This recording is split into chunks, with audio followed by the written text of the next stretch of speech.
Everybody, welcome to Phases the Next Level. I am your host, Valette Sunshine, and I'm so excited to be back with you guys again. If you're new to this channel, please subscribe, like, and share, and leave your comments below because your opinion does matter. So we are here tonight, everybody, with Mr. Marcus Devine, and I am excited for this interview. Hey, Marcus. Hey, what's up, Sunshine? Hi, thank you for coming and interviewing with me. I'm so excited about this particular interview. Prior to you coming on, I did a little interview just allowing, just giving my viewers a little information about how I'm trying to kind of steer away from the stories that I've been doing and try to do something different. Marcus, tell my viewers who you are and what you are doing. Well, my name is Marcus Devine. I'm from Detroit, Michigan. I'm a singer, songwriter, producer, engineer, musician, playwright. Do everything pertaining to music. I basically do. We're excited. I mean, you wear all kind of hats in the industry. Yeah. So tell me, Marcus, who are some of the people that you have worked with as far as being a producer? Producing, Day 26. 112, Faith Evans, Dietrich Hatton on the gospel side, Men of Standard. I wrote a song called In Your Will for Men of Standard and produced it. Kelly Price. I don't work with a lot of people, man. It's crazy. You do. So tell me, what is life like in the life of Marcus Devine on a daily basis? Well, like, you wake up, do you keep morning hours, day hours, night hours? What do you do all day? Now I basically keep like a regular job almost. I'm at the studio by 10 and I'm home by 7. You know, I don't do the 3 o'clock in the morning stuff. No, I used to do that when I was younger, but now I find it better that I get a chance to live. I'm more creative when I get a chance to live. You know what I mean? Get out and see things. A lot of times when you stay in the studio, you really don't know what's going on in the world, and you find your songs either sound the same or feel the same. You got to get out and live to be creative, you know. You miss it. And, I was listening to actually another interview that if your cup is empty, how can you pour into anybody else? So you can't just live day in, day out in the studio. And like you said, having the same music, the same stuff. Right. You got to get out and you got to meet people. So tell me, what are you into now currently? Well, currently I just finished the Millennium Tour, the B2K reunion tour. Yeah. I was the music director for Lloyd, Bobby V, and Pretty Ricky on that particular tour. We did 43 cities, sold out every city, so it was incredible. Absolutely. Love B2K. Oh yeah, incredible. Now that I'm back home, I'm getting back in, getting my production hat back on. Got a couple of records to get done. And then we have another tour that's going out, so I know we're gonna have to shift gears and get ready for that too. Yeah. So you're going out on tour. Yeah. Can you tell who's going to be on the tour? Or you can't share that right now. Yeah, I can share. It's Ray J, Immature. What was it? Jay Holiday, B5, and Day 26. Oh, wow. Fun. So what do you do? What's the tour life like? Tell me about the tour life. It's different for different people. I'm older, so I don't do too much. You know what I mean? As soon as I get off the stage, I'm in my hotel room. I know how important rest is. Yeah. You know what I mean? When I was younger, I would go to the parties, you know. Yeah. So actually, obviously you always have been musically inclined. Growing up in Detroit, tell me about that, and tell me what it was like growing up in Detroit, and tell me when you knew that it was all about music for you. Well, growing up in Detroit, it was pretty cool when I was young. I didn't stay around in a terrible neighborhood. You know, my neighborhood was pretty cool. I thought I was gonna be a basketball player. I didn't think I was gonna be into music. You know what I mean? I thought I was gonna be a basketball player. In my 11th grade in high school, I quit the basketball team because I wanted to sing, and my coach cussed me out. So why? I quit the basketball team. Right. So where did that come from? Were you always singing, or just out the blue, I want to sing and I'm done with sports? No. I could always sing, but basketball was more important to me. But I did a talent show in school, and I saw how all the girls responded to me singing. I'm like, you know what? I think I want to sing instead of play basketball. And I quit playing basketball my 11th grade year. Wow. So, okay. All best right. decision I've ever made, though. It sounds like it. Sounds like it. When did you know that you had made it? What was your first big deal? What was the first big deal? Like what was that phone call like? Or who did you get the phone call from? Wow, she said the first big. I never even thought about that. Like I never looked at them bigger than the other. I guess the biggest thing I've ever been on was the Destiny Child record. Yeah. I did a song on a Destiny's Child record. So I think that would be like the biggest record that I've been on. Right. You know, but I never even looked at them to judge one against the other. Right. So let me ask a different way. You quit the basketball team in 11th grade. You went to pursue music. That first phone call, like this is big for me because I've never done it before. Like, whoa, like I'm getting ready to go on the road, or I'm getting ready. What was that like? Like, who did the phone call come from? How did you put yourself out there? I guess it would be Mike Powell, the guy who brought Anita Baker out, who put Anita Baker out. We did a song. I produced a song with him. I guess that would be the biggest thing. Like, whoa, I'm in the studio with Mike Powell. I guess that would be the biggest thing. But the crazy thing for me, once it started, it just kept going. So I never got a chance to have oh my God, look at this. Because I was on to the next thing, then the next thing, then the next thing. You know, it'd be the biggest thing that made me be like, whoa, this is incredible. Yeah, because that was my next question. Was it like a trickle effect, or did you work and that was huge with Michael Powell and then it stopped? But it was a trickle effect, it seems like, with you. Yeah, but in the music business, it's slow. There's slow times. When it's slow, it's slow. Yeah. You know what I mean? Yeah. You get to those moments, you're like, okay, maybe I need to go get a regular job and do something different. Yeah. But it seems like it's always in those times that you have those thoughts, that the phone ring again, then it's like, oh, okay, something to take you out the hole, and then you back popping again, you know? Right. You know what I mean? Yeah. It's always up and down. So they say, work hard and play hard. And I know myself, we're older.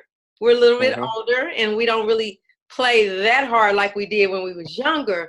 But what do you do when you're off time? So like we know you're getting ready to go out on tour, but prior to that, you're in the studio 10 to 7. What else are you doing to make sure that you're balancing have that work-life balance?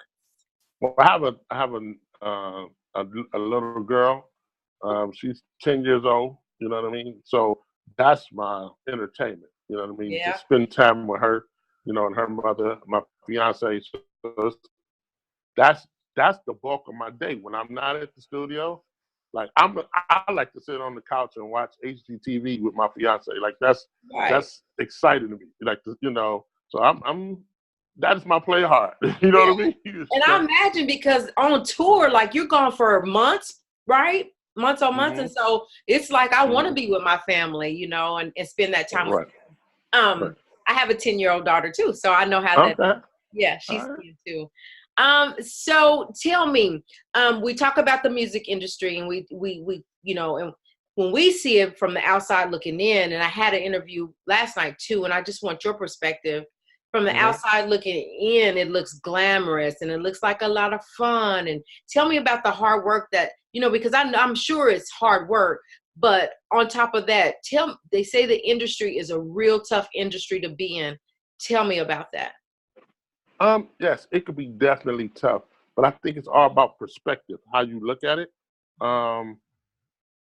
It used to be harder for me when I was chasing it, when I was chasing the Grammy or I don't chase the industry no more. I literally make music because I want to make music.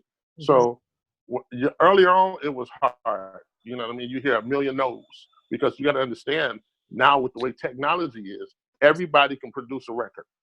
So everybody being able to produce a record means there's not a whole lot of space for you to get in. Where when I first started producing, I was special because if you couldn't afford the good equipment, yeah, you know what I mean, you couldn't make those records. You know what I mean? So I was special because I had the drum machine, I had all the gear, so everybody came to market. So it was kind of hard, but you know, but just when you get older, and now I got to battle the dude in the basement who got Fruity Loops for $150 or $200. Yeah, he making them records that's killing for $200. Yeah, you know what I mean? Right. So it makes it a little hard. It makes it a little harder. And just dealing with execs, the business is different. iTunes really changed the way the business is. So there's not a lot of money, you know, for everybody like it used to be. Because now, instead of buying your whole record, I may just want to buy one song. There's no way to recoup the money if everybody's only buying one song off of the record. And nobody looks at it like that. Where when I was coming up, you bought a CD, you bought the CD. Right. So everybody on the record made money. Now everybody on the record don't make money because if my song ain't the single, they may not buy my song. God, so true. That is such a reality. So, God, I never looked at it like that, and that's what changes. And it's so much competition in the business, right? Yes. Especially now, what you're saying, anybody can produce, and I know that because I have also a 16-year-old that gets in his closet, right, with his phone and comes out with his song, and I'm like, how did you do that? Hey, you know, they work it out some kind of way. So, what puts you over the top? What is that, you know, when we look at competition, what puts Marcus Devine over the top where they're like, it's two people, it's Marcus or this person? I'm going with Marcus. Because Marcus is not just a beat maker. I'm a producer. So when you come to me, there's a difference. When you come to me, you can get a song. Okay. You can walk away with a written, produced, recorded, mixed, mastered song. Or when you go over here to this guy, he's going to give you a beat. Now, you got to figure out where to record it, who's going to produce your vocals, who's going to mix it, who's going to master it. And when you come to me, you walk away going, wow, I had everything I need. So just always learning and always studying and always practicing keeps me at the top of my game. I've literally been doing it professionally for 30 years. Wow. Yeah, So with 30 years, you know the ins and the outs of the business. Right. And that's amazing. So tell me, what advice would you give someone that is looking to start their business, you know, to start in the entertainment business and I feel like I have younger children, so I look at like the rap. I don't listen to rap music, but they do the rap thing. All his young friends and him talk about, I want to be a rapper, I'm going to do this. But I want you to tell the people what work they have to put in, the commitment that it entails. Like when you first started out, how many hours were you putting in the studio? How much footwork was you doing? You know, those types. The crazy thing is, the clock is always ticking. Even if I'm not in the studio, like my work doesn't stop when I leave the studio building. You know what I mean? I'm still sequencing the album. When I'm driving the car, I'm listening to the record. I'm sequencing the album. You know what I mean? I get home, then I got to find sounds, or I'm always working, even though I'm not in the studio. Right. So most times, if you take it like a hobby, it's going to be a little harder for you. You got to make a decision. Like when I was 19, I walked off my job in the middle of the day because I knew I wasn't supposed to work a job. I worked the job just long enough to buy my kid Christmas stuff. Right. And after Christmas, I quit. Yeah. And I'm like, this ain't what I'm supposed to be doing. Exactly. And I walked off at 19, and I've never worked a regular job ever in my life. You know what? And that's easy for me to believe. So, but I think you got to give your all. Take it serious. I used to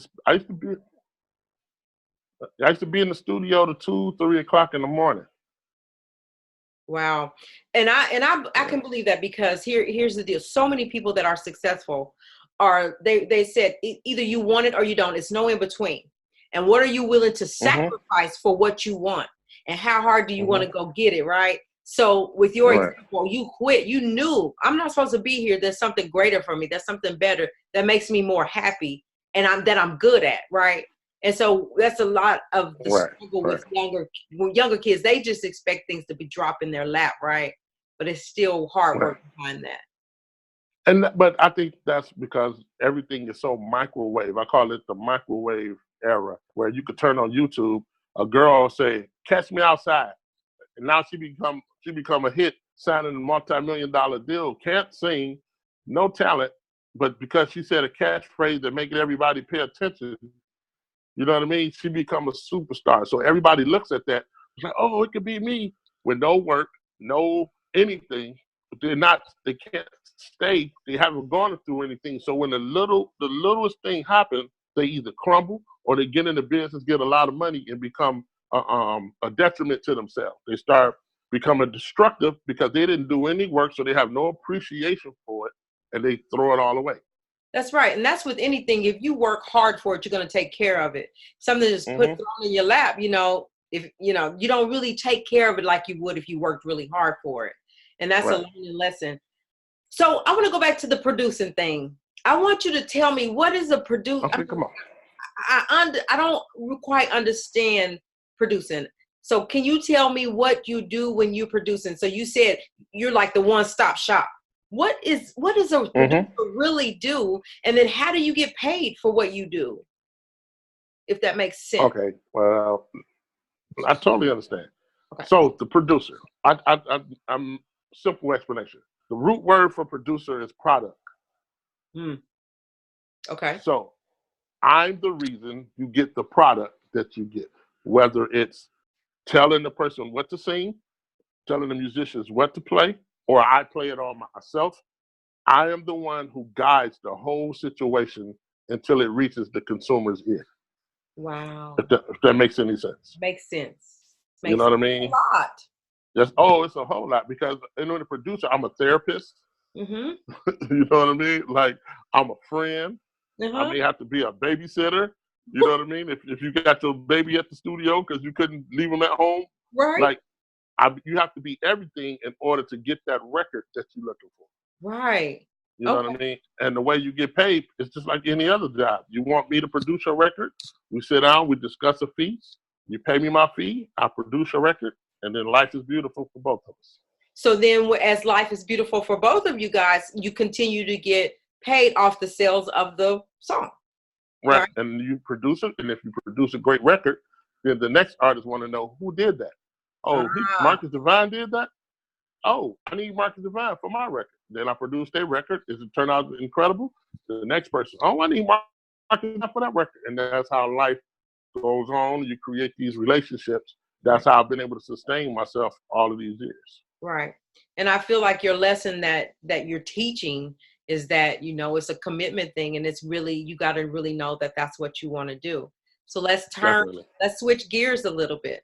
Let's talk about writing. Okay. So we got the beat, or whatever you get. How do you come up with the melody? Like I call myself writing a song. I got about 4 lines here and a little here and a 4. How do you create a whole song? And what does it take? Can you do it in a day? Can you do it in a week? What does it take? It's always different. Like, my first platinum songs that I got is "In Your Will" by Minute Standard. That's the first platinum record I ever wrote. I wrote that literally probably in 15 minutes, driving home. And recorded it on the group. They recorded it, and it went platinum. So that's 15 minutes. It's been songs that I may have had the hook to, but it took me a month to write the verses. It depends on, every song is different. Okay. Every song is different, I think, but what helps me is everything is a song to me. Like, I can hear the windshield wipers go, choo, choo, choo, choo, choo, choo, and write something to the windshield wipers. Yeah. You know what I mean? So. Yeah. That's a professional in the business. Yeah. So when you create the song, so say it's just you, it's just Marcus. I'm in the studio and I've come up with this song, and now the song is done, but I wrote it for somebody else. Like, I didn't write it for me. How do you get that out to somebody? Or do people just say, hey, Marcus, what you got? You got anything ready for me? How does that work? Exactly like you just said. Really? Exactly how you just said. I've been in the studio doing something else, Like, I may be just engineering. I'm not even there as a producer. And before I started working with Escape, I was in the studio engineering. And Latasha from Escape was like, so what you do? What else you do? I said, I produce. You got something? I said, yeah. I played it. Me and her end up doing the whole album together. Like, you know what I mean? Yeah, so, she can blow, that girl. Oh, yeah. She's incredible. Yeah. So it happens in different ways. You just always have to be prepared. You just got to stay ready. Next week when I come back from out of town, I'm literally going to do a shut-in. Like, they'll give me a hotel room or something for a couple of days and just do tracks the whole couple of days and write. You know what I mean? So just to get my production wheels turning again. So that really is what you guys do. You find some time and say, I'm going to block these 2 days, and it is nothing but me creating. And I have to do it. The only reason I want to do that, I have so much fun at home. Yeah. I won't go to the studio. Like, I won't go to the studio if I don't have to go to the studio. If there's no session, I'm not driving to the studio. I will sit at home, go out to eat with my family. That's easy to do. Yeah, like, that's fun to me. Like, today, I ain't going anywhere today. I've been at home all day because there was no session today. Yeah. But next week I'm going to shut in. I need to turn off the tour thing and turn back on the production thing. So I'm going to lock myself in the room for a couple of days and just create. What do you do when you get writer's block? I understand writer's block. For some of the viewers may not understand that. What do you do when it's writer's block? Like, you can't think of nothing. You just walk away? It's going to sound crazy. I've never had it. Really? I think it's a thing of not trusting yourself. I think that's what writer's block is.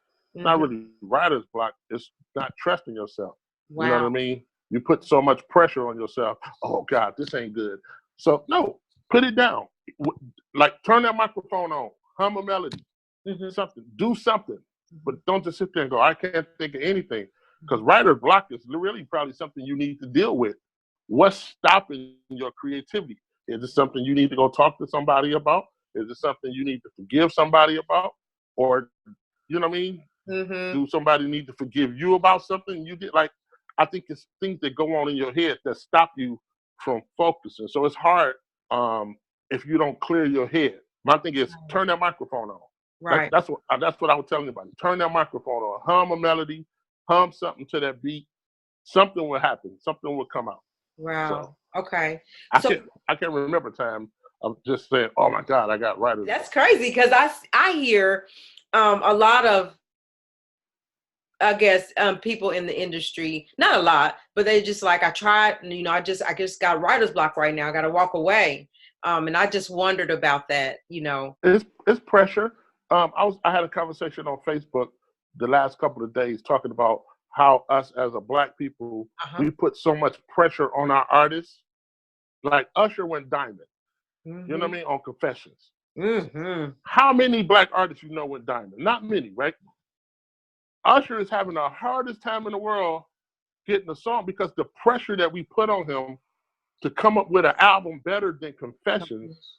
Yeah. You know what I mean? Which doesn't allow him to be an artist. I tell people, if people told the artist who painted the Mona Lisa, man, that ain't gonna work. That's something. We wouldn't have the Mona Lisa. I don't think the Mona Lisa is pretty. Right. He painted her. It's one of the biggest known paintings in the world. There is.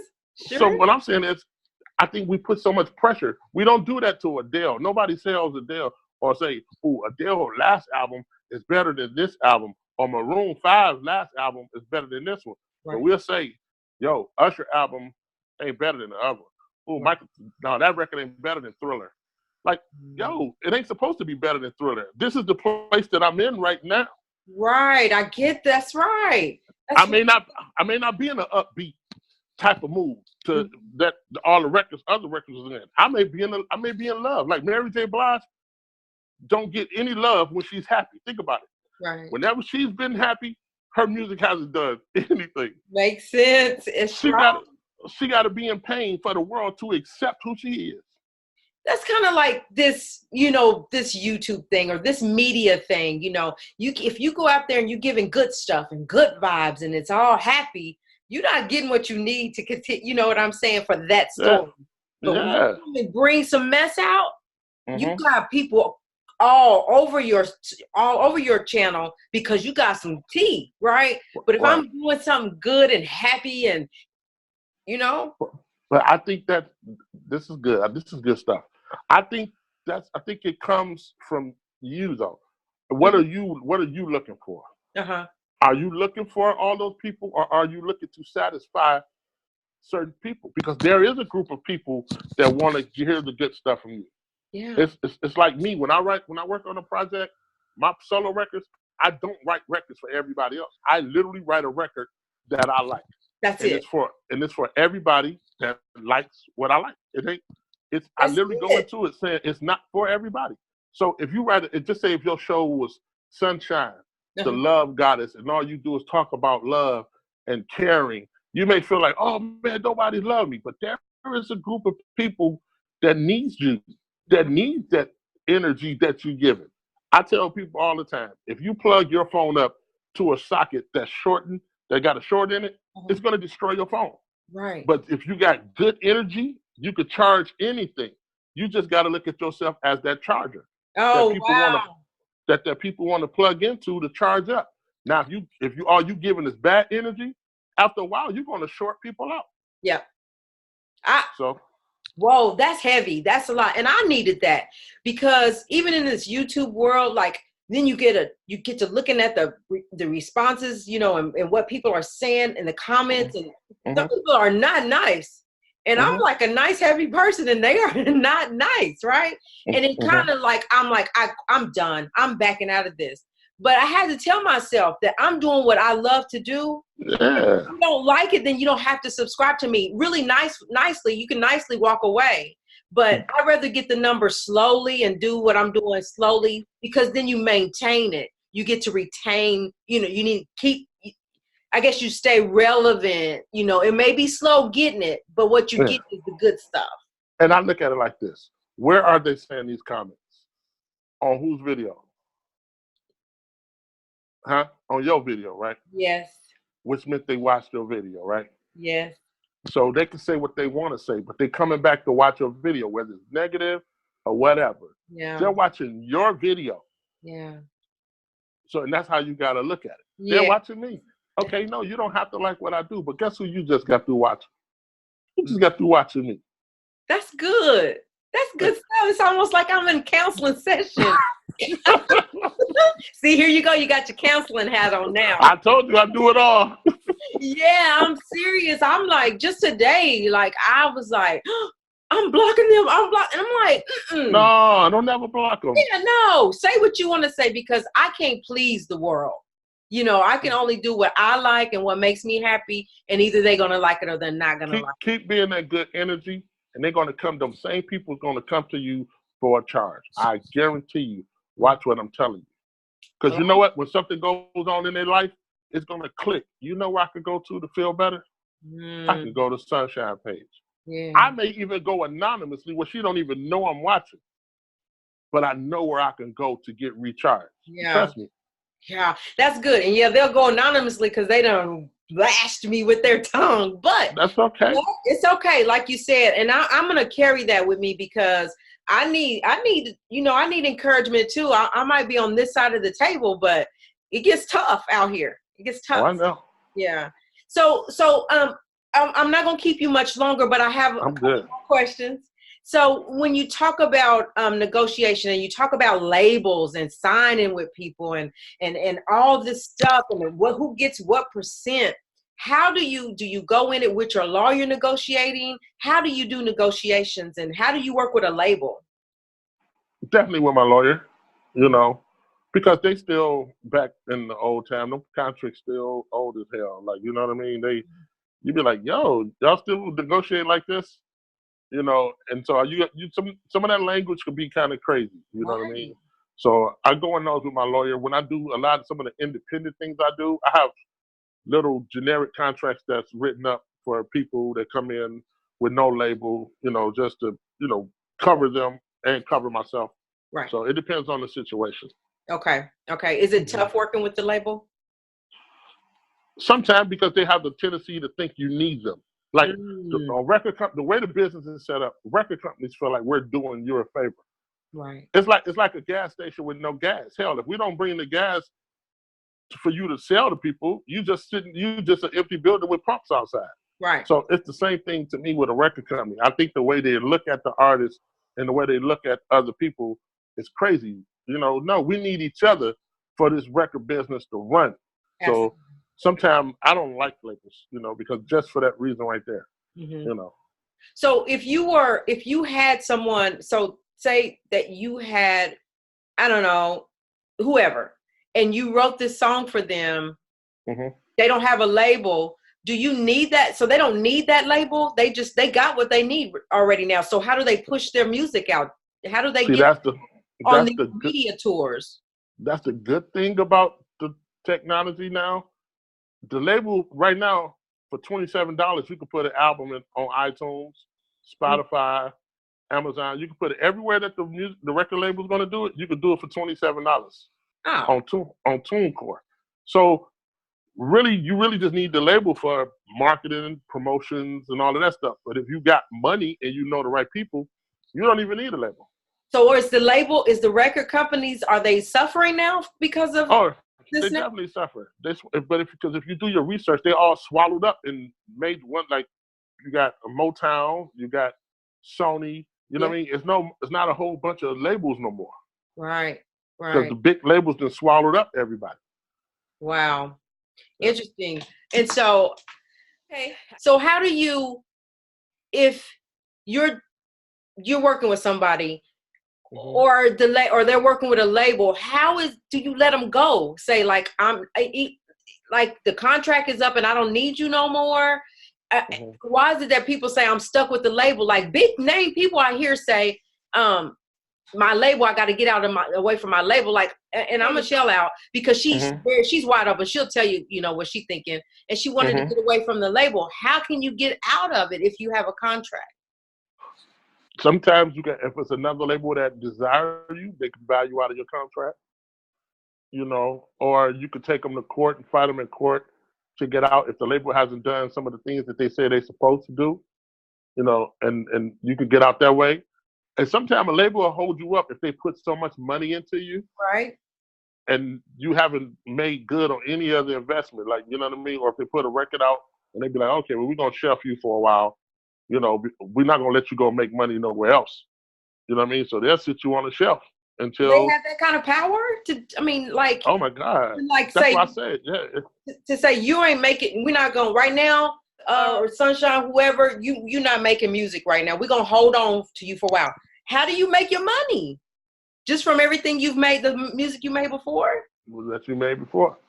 Oh, wow. Yeah, that's why I say the music business is crazy. It can be kind of crazy, if you're not one of those elite people. Yeah. You know what I mean? But you have people like Prince. Think about it. Right before he died, he got his masters back. You know what I mean? Who he fought to get those masters back. Yeah. Michael Jackson, right before he really, all the things started happening in his life, the accusations, people don't do their research. Before all the accusations and stuff start happening, he made that statement in the opening in an interview about Sony. Like, you really got to be careful. This is not just the music business. Right. It's people that run the music business that don't play. I get that. You know what I mean? That reaches long. People don't understand how much money changed hands in this music business.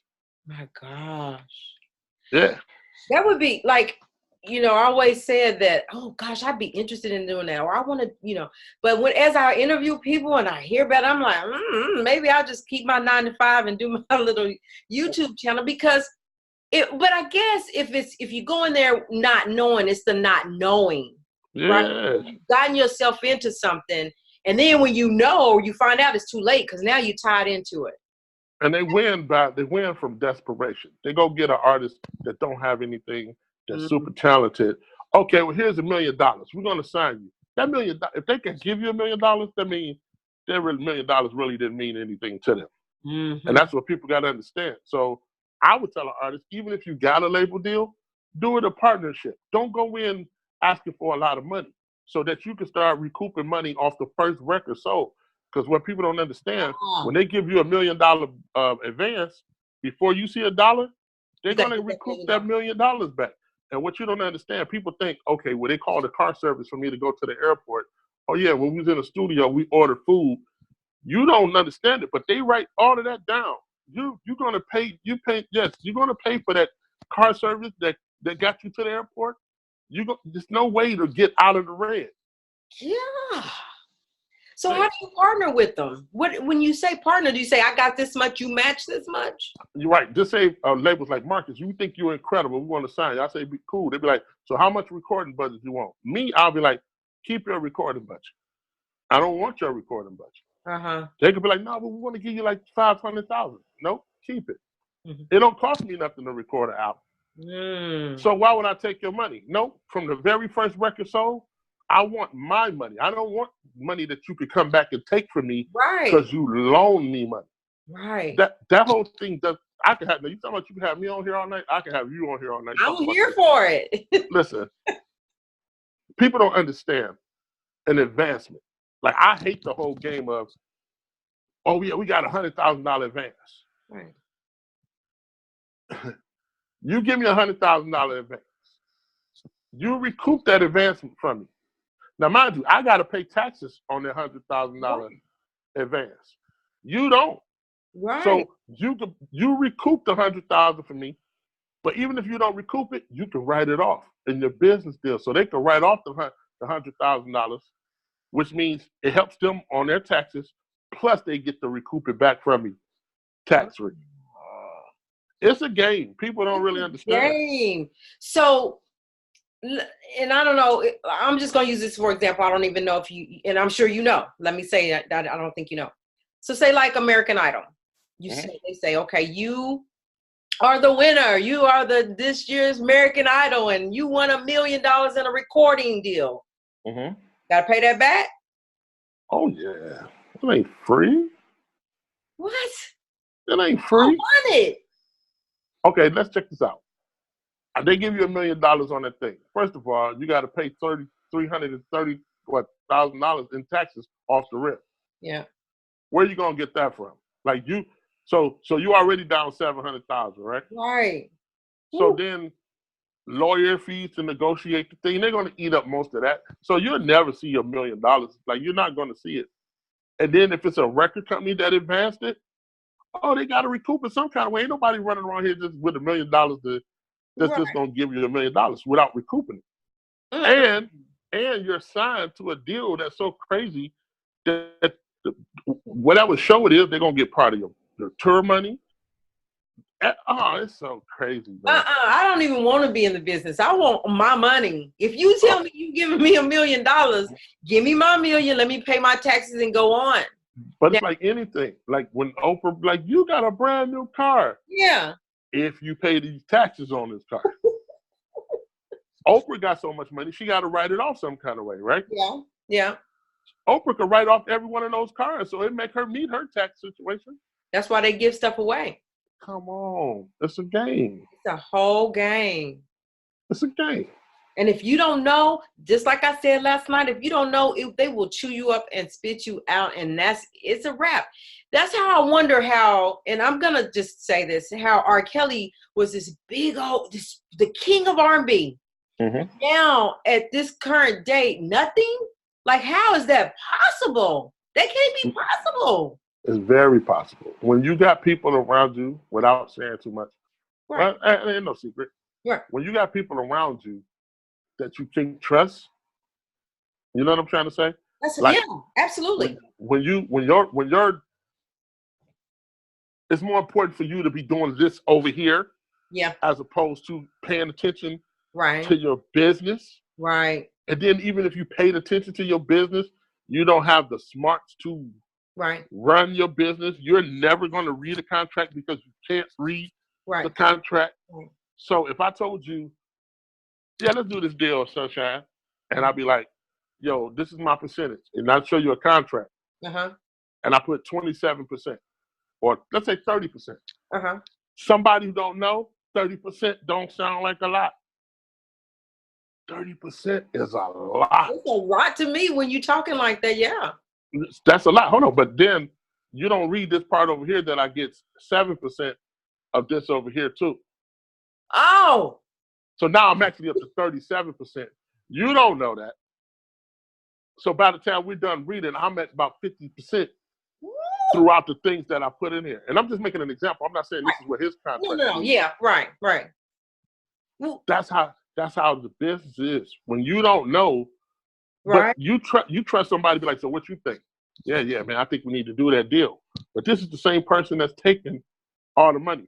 Right. R. Kelly should have never needed advancement for nothing. Nothing. Out of all the songs he's ever written, nothing. We're talking about R. Kelly. Yeah. Right now today, he should be worth at least $500 million. Whew.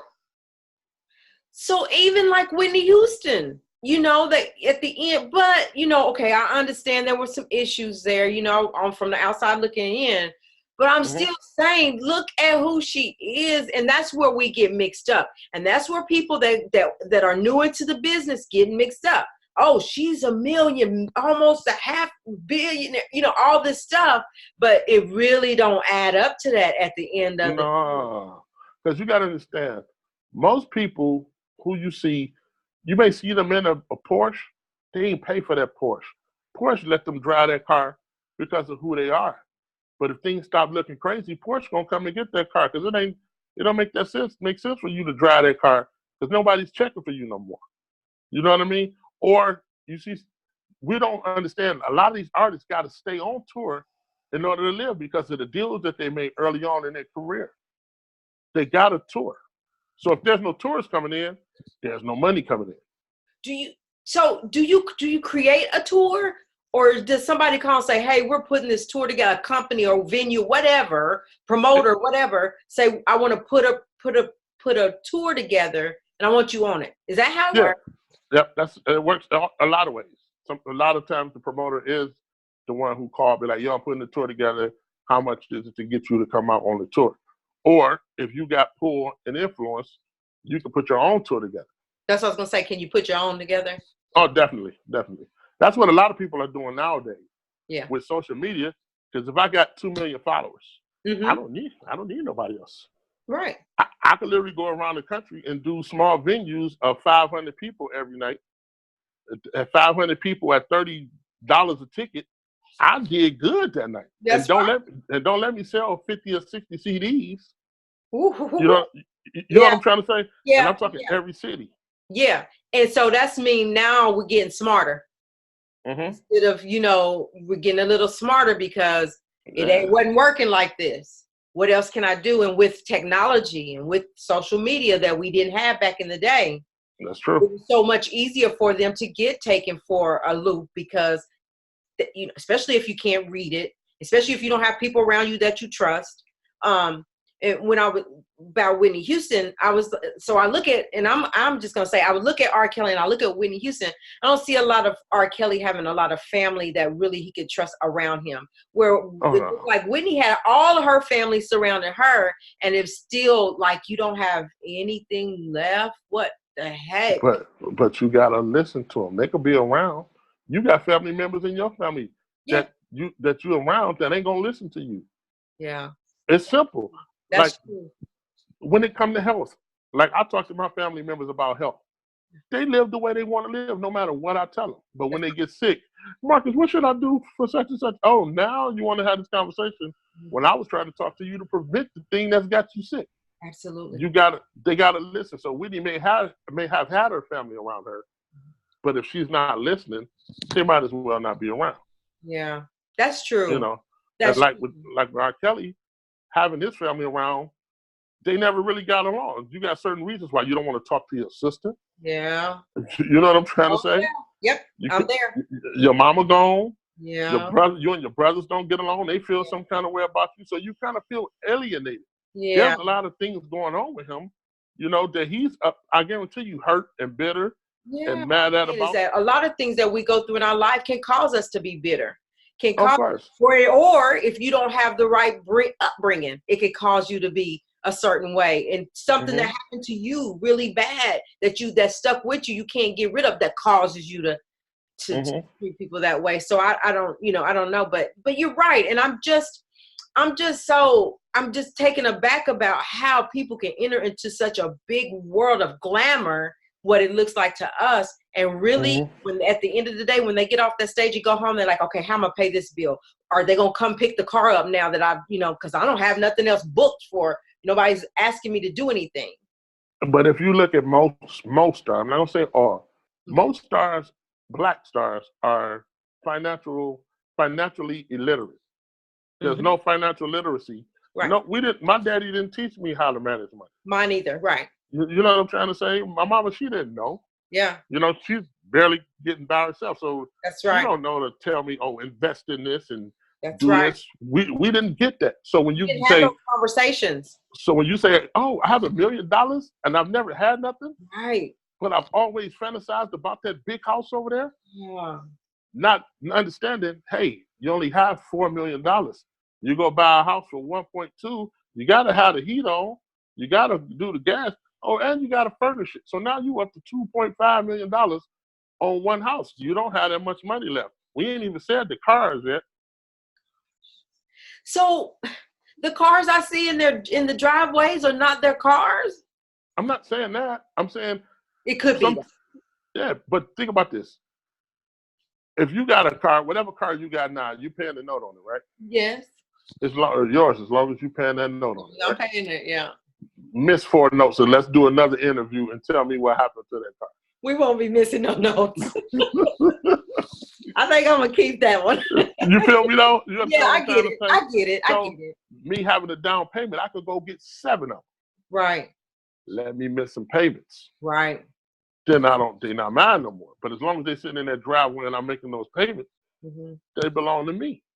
But without having that financial literacy, nobody's saying, hey, bro, you could drive one car. Yeah. You can't drive more than one car. So why you got 7? Yeah. True. You know what I mean? That's who I tell people, me and my best friend, Q from 112, we always say, you can have a Lamborghini. Drive over your friend's house in a Lamborghini. He going to go, woo-wee. The next day, drive over there. You don't get the woo-wee, but you got a $100,000 car. For one ooh-wee, you went and bought a $100,000 car. That's right. That makes sense. That makes sense. That's everything in life. Me and my fiance working, doing our wedding. Yeah. My biggest thing is I ain't trying to show off for nobody. I'm not going in debt for a wedding so people can be like, oh my God, did you see the swans? You know what I mean?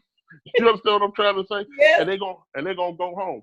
Yeah. Guess who got to figure out the financial situation after they go home? That's it. It makes so much sense. And you're right, because majority of us, we don't get that because our parents were doing enough to get by to make sure we were taken care of. Right? So they weren't thinking about investing because they weren't taught to invest. So they couldn't tell me nothing about investing, right? And then have room to invest. Right. You know what I mean? Invest what? I need this. I need every one of these dollars to get us through this month. You are so right. It's so true. It's so true. All right, Marcus, dang, I could talk to you forever. I love this. I'm always here, so. Yeah, I appreciate you so much for being here and for sharing what you have shared. I can't wait for more interviews to come down the pike because this was really good. And I enjoyed it. Change. It was a switch up. So you was very informative, and I really hope that people watch it, especially those that are trying to break into the business. If you're not literate, entertainment industry literate, then you need to get with somebody that knows that you can trust. And the thing about it is so hard to trust people. How do you know who to trust? Like, you go into the business, who do you trust besides your lawyer? You guess, right? You never know. All of it is a learning. You could get hurt by the person that you give your kidney to. Yeah. You know what I mean? You never know. That's the thing. And that's just life, period. You never know. It's life, period. It's not just there. Yeah. Well, enjoy the tour when you go out on the tour. I would love to see how that went. I might follow back up with you if it's okay. Right. And if I'm in your area, you come and check it out. Okay, I will. I'm not sure where you're going, but let me know. And if you are, I'll be there. I'll come. Okay. All right. And take care of your family and say your prayers for Rob and everybody across the board that's involved. And oh yeah. In the meantime, go do your thing, Marcus, because I love what you're doing. Thank you, sweetie. Good luck in everything you do. All right. See you later. Bye-bye. Bye-bye.